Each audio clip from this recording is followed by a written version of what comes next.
Welcome to Temple Views.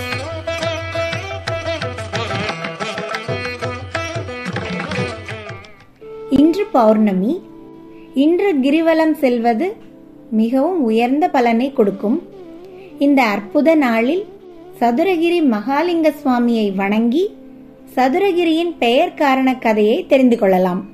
சதுர் என்றால் 4, கிரி என்றால் மலை. 4 திசைகளிலும் திசைக்கு 4 மலைகள் வீதம் மொத்தம் 16 மலைகளை கொண்ட இடம்தான் சதுரகிரி. சதுரகிரி தன்னுள் கிழக்கே சூரியகிரி, குபேரகிரி, சிவகிரி, சக்திகிரி, மேற்கே விஷ்ணுகிரி, சந்திரகிரி, வடக்கே கும்பகிரி, மகேந்திரகிரி, இந்திரகிரி, சஞ்சீவிகிரி, தெற்கே பிரம்மகிரி, சித்திகிரி, ராமகிரி, உதயகிரியும் இருக்கிறது. சதுரகிரி மலை அடிவாரத்திலுள்ள கோட்டையூரில் பிறந்தவன் பச்சைமாள். இவர் பசுக்களை மேய்த்து பிழைப்பு நடத்தி வந்தார். அவரது பெற்றோர் தில்லைக்கோன் திலகமதி, மனைவி சடைமங்கை. அவள் தன் மாமனார் மாமியார் வீட்டிற்கு தினமும் அவர்களுக்கு தேவையான பாலை கொடுத்துவிட்டு வருவாள்.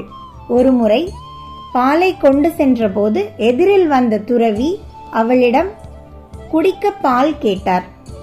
சடைமங்கையும் கொடுக்கவே தினமும் தனக்கு பால் தரும்படி கேட்டார். சடைமங்கையும் ஒப்புக்கொண்டாள். வழக்கத்தை விட சற்று பால் குறைவதை கவனித்த சடைமங்கையின் மாமனார் இது பற்றி மகன் பச்சைமாலுக்கு தெரிவித்தார். பச்சைமால் தனது மனைவியை பின்தொடர்ந்து சென்று அவள் துறவிக்கு பால் தந்ததை அறிந்து கோபம் கொண்டு அடித்து விட்டார்.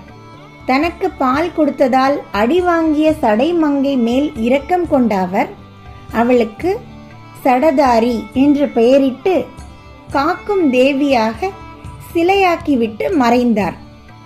மனைவியை பிரிந்த பச்சைமாள் மனம் திருந்தி சதுரகிரிக்கு வந்து அடியவர்களுக்கு பால் கொடுத்து உதவி செய்தார். சுந்தரானந்த சித்தர் என்பவர் செய்த பூஜைக்கும் பால் கொடுத்து உதவினார். சித்தர்கள் செய்த பூஜையில் மகிழ்ந்த சிவன் இத்தலத்தில் அவர்களுக்கு காட்சி கொடுத்தார். பச்சைமாலுக்கு சிவ தரிசனம் கிடைத்தது. ஒரு நாள் சிவன் ஒரு துறவியின் வேடத்தில் சிவபூஜைக்கு பால் கொடுக்கும் காராம்பசுவின் மடியில் வாய் வைத்து பால் குடித்து கொண்டிருந்தார். அதை கண்ட பச்சைமாலுக்கு கடும் கோபம் ஏற்பட்டு துறவியின் தலையில் கம்பால் அடித்தார். அப்போது சிவன் புலித்தோல் அணிந்து காட்சி கொடுத்தார்.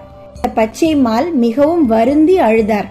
சிவபெருமான் அவனை தேற்றி, நீ தேவலோகத்தை சேர்ந்தவன், உன் பெயர் யாழ்வள்ள தேவன் என்று கூறி சிவபெருமான் அருள் புரிந்தார். இந்த கடினமான சதுரகிரி மலை ஏறி மகாலிங்க சுவாமியை தரிசிப்பவர்கள் அனைவரையும் யாழ்வள்ள தேவன் போன்றே அருள்மலையில் பொழிய செய்வார். சதுரகிரி மலையில் 5 கோயில்கள் உள்ளன. மகாலிங்கம், சுந்தரலிங்கம், சந்தன மகாலிங்கம், இரட்டைலிங்கம், காட்டுலிங்கம். சதுரகிரி மலையில் கிடைக்கும் பல அற்புத மூலிகைகளின் மருந்தை கொண்டு முறிந்த எலும்பையும் கூட ஒட்ட வைக்கும் அற்புதங்கள் உள்ளது.